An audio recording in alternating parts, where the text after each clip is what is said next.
For sec, we have Coach Edison Ortulio and Nico Espartel. Coach, congratulations for this victory. I know na yung nga, maganda yung naging pre-season ni performance niyo. Tapos ito na, UAE na tayo. So, your thoughts about your team's first match? Yung numbers kasi nung V-League natin, maganda yung kinalabasan nun, yung attacks, yung errors percentage, service, tsaka yung defense pattern, medyo nawiway namin kung hanggang saan yung pupuntahan namin. Spikers Turf na tournament, medyo kinapos na ng bahagya sa dulo kasi naging fourth tayo doon, pero hindi naman lumayo yung numbers nung from V-League to Spikers Turf. After ng Spikers Turf, nagkaroon kami ng some tune-ups, yung numbers ulit nun. Umakyat pero hindi din ganun kalaki, pero makikita mo yung difference niya na may progress. So, kaya ako sinasabi yung numbers, going to UAAP, kung ma-maintain namin yung numbers na yon dun sa pinag-aaralan namin na stats. Pag na-maintain namin yon, mas magiging maganda yung takbo ng bawat isa. At the same time, yung motivation ng bata, pagka nagiging ganda yung takbuhan namin, nagiging mas maayos yung bawat isa. Kaya, yun, thank you.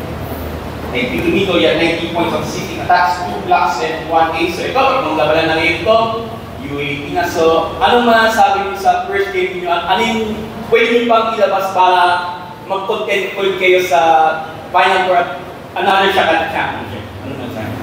Para sa akin, bago po ako sumalang dito, inisip ko pa talaga yung laging sinasabi ng mga coaches, lalo na si Coach Ed na minsan na tayo na pagbibigyan ng oportunidad na maglaro dito sa pinakamalaking liga sa Pilipinas. Kaya lagi ako nagsistick sa isis ang moment every game na naglalaro ka sa loob ng court.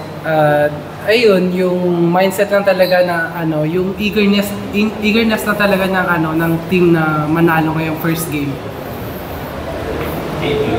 Iba also at 6 days and 6 receptions. Okay, the floor is open for questions. Coach, ano masasabi niyo kay Benny Martinez? Talagang nabalanse niya yung offense niyo, apat yung double digits.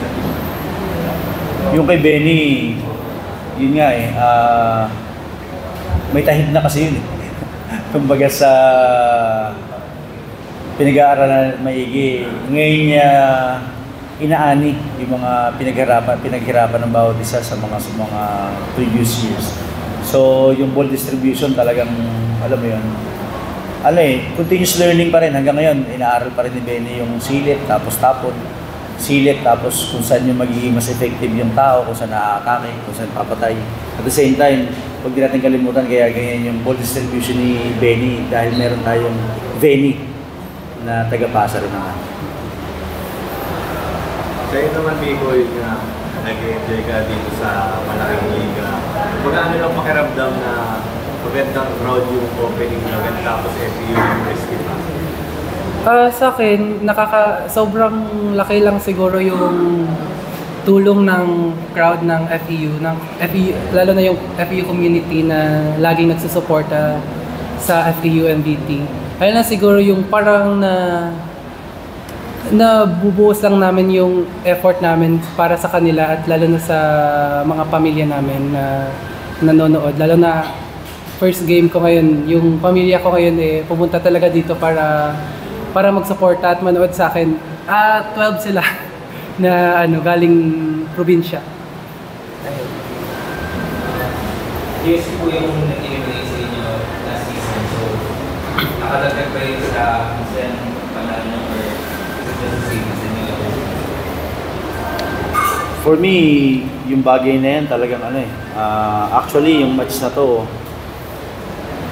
nung natalo kami nung game 2 dun sa semis last season, agad-agad gusto namin 1 week maglaro ulit Siguro yun lang yung naging motivation namin para pagdating sa araw na to, itong araw na naglaro kami, yung motivation namin para makabawi. Although first game pa lang ng UAAP, gusto namin maging nakuha natin yung winning moment.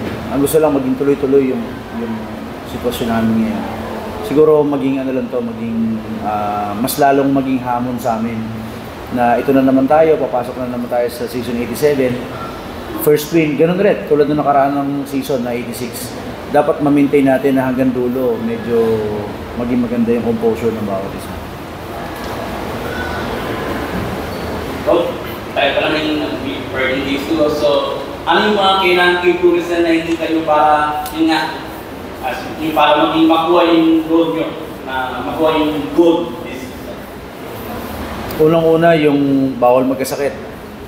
Yung kung nakikita nyo ako ngayon na ganito maglakad, medyo hindi inaasahan yung disgrasya nung nakaraan sa ensayo. Medyo yung coach na disgrasya, bakit? Nakatayo lang naman kami. Yun ay dahil sa yung eagerness ng bawat isa na, alam mo yun, sudden change of motion, sudden change of direction. Doon lang pumitik yung yung Achilles tendon ko. Ngayon, number 1, bawal magkasakit. Number 2, siyempre yung conditioning mo, bawat isa. Yung skills, alam natin lahat yan meron. So yun, siguro yung health muna bago yung, alam mo yun, susunod naman lagi yung skills natin. Same question din, para at least maging maganda yung tako ng season namin. Anong kailangan yung gawin para, siyempre, hindi pa kayo satisfied after this first week, okay? Siguro para sa akin, more in techniques pa siguro paano ilusutan yung mga incoming na game namin na kalaban. Siguro ginagawa lang namin mag-viewing para mag-review ng mga plays ng mga kalaban kung paano sila aatakihin, paano sila pupuntusan. Thank you. Congratulations, Coach Ed, and good luck sa next time. Thank you everyone. Thank you po. Thank you. Salamat.